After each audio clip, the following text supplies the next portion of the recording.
Our next and last nominee is a happy man, especially this week. Chris McSorley is a Canadian ice hockey coach and executive. He's born in Ontario, Canada. He has an extensive coaching career that spans multiple leagues and countries. In Switzerland, Chris McSorley became the head coach of the very famous Genève Servette, where he led the team to the National League A and won 2 Spengler Cup titles. He is currently the head coach of Sierre. Welcome, Chris.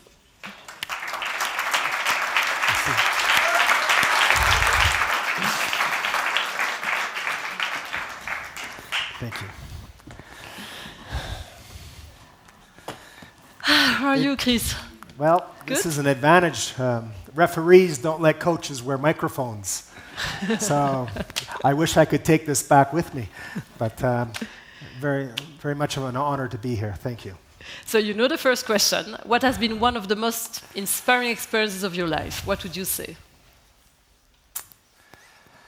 There's a lot of them. But I can say, in thinking back, that this was going to be a question.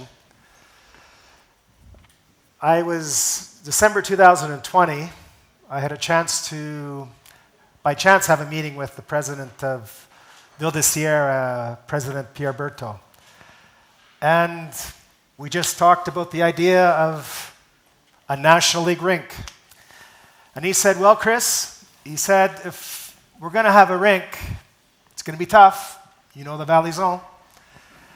And he said, if you build a rink, there's going to be a statue of you in front of this rink. So that was a very inspiring moment, because 4 years from now, I'm looking forward to my statue. But, but I can say that I was once told, too small, you're never going to play professional hockey. I was once told, you're too young, you're never going to be a hockey coach. I started coaching at 27.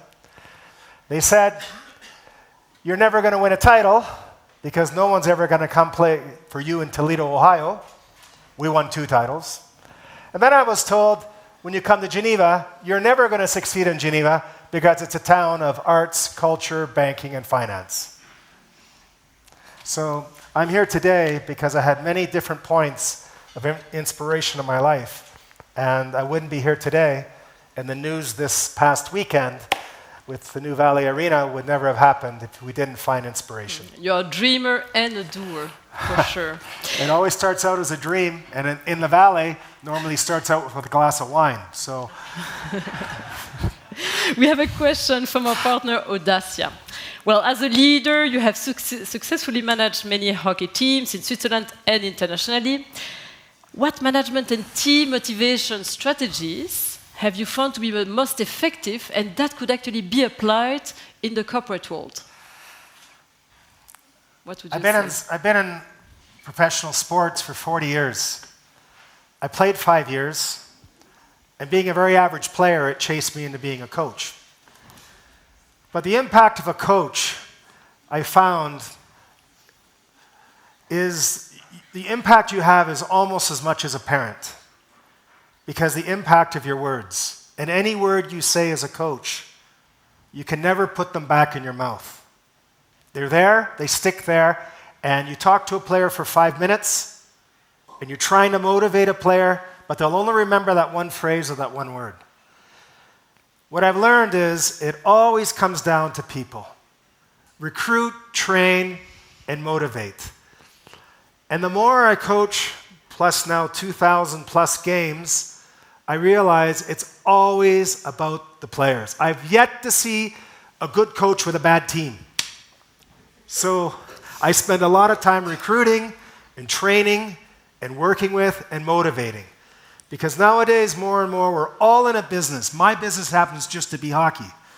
But in all the different business levels, as a manager, you have a responsibility on anything that comes out because you can't put it back. And more I look today, and today's generation has changed. Today, managers have to answer the question, why? Because employees, players will ask why. And you got to be prepared to tell them. And then when you get them motivated, there's nothing more beautiful than the symphony of your team playing together. And I've been part of good teams and bad teams. And usually, the basis and the pillar of the team is telling them what you want, clearly explaining it, be prepared to explain it again, and then motivating the hell out of them. Because when you get a team in symphony, honestly, as a coach, it's an amazing feeling. And for me, I'm here because we're going to motivate 25 guys in 3 years to take this team to the National League. And I'm sure we're going to do it. And it's going to take a lot of passion and energy to do it. And I'm proud to be part of it. And we can feel your energy right here already. So that will lead us to our next question from the jury. You are talking about this team of 25 players. So your time frame to get them to the National League, 3 years, is that right? 3 years. 3 years, okay, noted. Another question regarding this amazing project that has been approved, actually this week. Do you really believe that Le Valais can become a central place for training future young professionals in hockey? One of the biggest questions I received when I arrived in Valais is the complaint locally was all of our best players, they leave to go play in Fribourg, Lausanne, Geneva, Bern. How do we keep our players here? We have to have a National League program. And we're going to deliver the National League program because it is the base of your pyramid. And the young players, whether it's young boys, young girls, we have to make sure that we motivate them that there's an opportunity to have a life and a career in sport here. So for me right now with this project, we're motivated, but this moment today, it's Hockey Club Sierre. The moment we represent National League in Valais, it is a Valais project. Like FC Sion represents football, National League here in Valais. We have the responsibility now with the construction of this new arena in the future to deliver this team to the National League. Upon that, this will become the representative of hockey here in Valais. Well, that's clear. That was pretty good. Loud and clear. That was very good, Chris. Absolutely. So let's come to our true or false. We have 3 affirmations. You just mentioned these, and you decide which is the one that is not right. Let's go. Oh, okay. Just mention this. Don't say the truth yet. Okay. After losing a match in the 2010-11 season playoff final versus Bern, Roger Federer came backstage to greet me. Second one. I coached the team before I arrived in Europe in Las Vegas, Nevada. I was invited to a movie premiere that my brother Marty actually had a small role. He got shot, and was seated next to the actor Nicolas Cage. Wow. And number 3. There's a Swiss-German team, I won't mention the name, it was Zug, that has a special song for me that I thought I was being very honored by the fans of Zug until I asked my Swiss-German speaking assistant coach, I said, that is so nice what they sing about me. He said, you don't understand Swiss-German. So I understood what the Swiss-German equivalent to the word that starts with F and the second one with U stands for, and so I was very honored to have a dirty song named after me in Zug. In some cases, it's better not to understand. That's true. All right, so you can now decide which is the one that is false. Let's see whether we have a majority that manifests, and we are curious to know more about Nicolas Cage and Roger Federer. Let's go, let's see. People don't believe you met with Nicolas Cage. I know, it's amazing. So tell us, Chris, which is the one that is false? Well, my brother did get shot in the movie Con Air, where they flew the airplane through the big guitar at Hard Rock Cafe in Las Vegas. So as my brother had a little small part, I was able to weasel my way on the invite list to go to the premiere. And as I sat down, I realized I was in the first 5 rows of seats, and I thought wow, this is amazing. And beside me sat John Levitt. So I saw Nicholas and I saw John Malkovich. It was John Malkovich who famously shot my brother. which I thought about it a lot of times myself. But Nicolas Cage was 3 rows over, but certainly he was nice, but John Levitt was not very nice at all. So once he realized I wasn't in the business, he turned and never spoke to me again the whole movie. That's definitely not nice at all. Yes. Right, and Roger Federer came indeed to meet you. Roger Federer, after we lose the game 5 in Bern, and of course, it's right after the game, and I'm just shattered.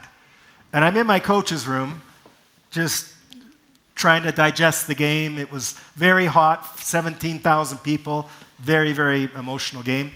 And the security guard knocks on the door and says, there's somebody outside who wants to see you. And I said, just tell him to go away. And he goes, no, you have to come out and see this person. So I just, who could be so discourteous to ask a coach within 2 minutes of the game to come outside? I come outside, and it's like Roger Federer. And I'm like, What? he comes over, and he goes, Coach, this week you've been getting a lot more media than me. Because I was all hard in the media on the referees and the league. And I said, well, Roger, I can't believe this. Can I have your photo? And today, I still have my photo, Roger Federer in the press area of Bern. But I just want to say, this is a guy that is in the same level as a Michael Jordan or the best of the best of the best.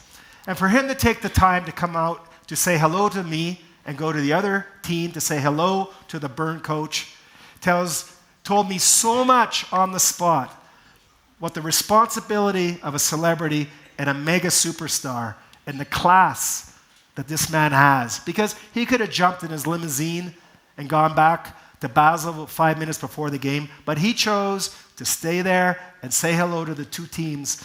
And for me, that's who Roger Federer is. So that was an amazing, very elegant, great very honor. elegant indeed. We have a very last question, and as I'm sure that you're all a bit hungry, we'll immediately go to the second part. It's a question from Emile Frey, our partner. And similar to what we asked to Raymond, what would you say to your 20-year-old self? Well, there'd be a lot. Number 1, everything you do in this world is preparing you to do something that you want to do. And if you have to do a job when you're young, do the job to prepare you to do something that you do for free.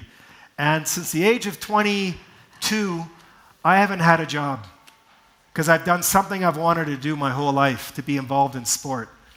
And if you're not doing something as a young person, then just continue to consider that as preparation and training, but do not stop until you find something you love to do.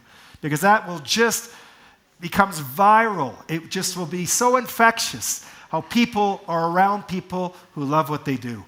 And it's evident, I hope, that everyone can see that I fully am engaged with what I do, but I can say, change, don't be afraid of change, welcome it, and go and do something you want to do. Wonderful, and it connects very well to daring, which was also advised a few minutes ago. Thank you very much, Chris. Great to have you today. Thank you. Thank you, Alexis.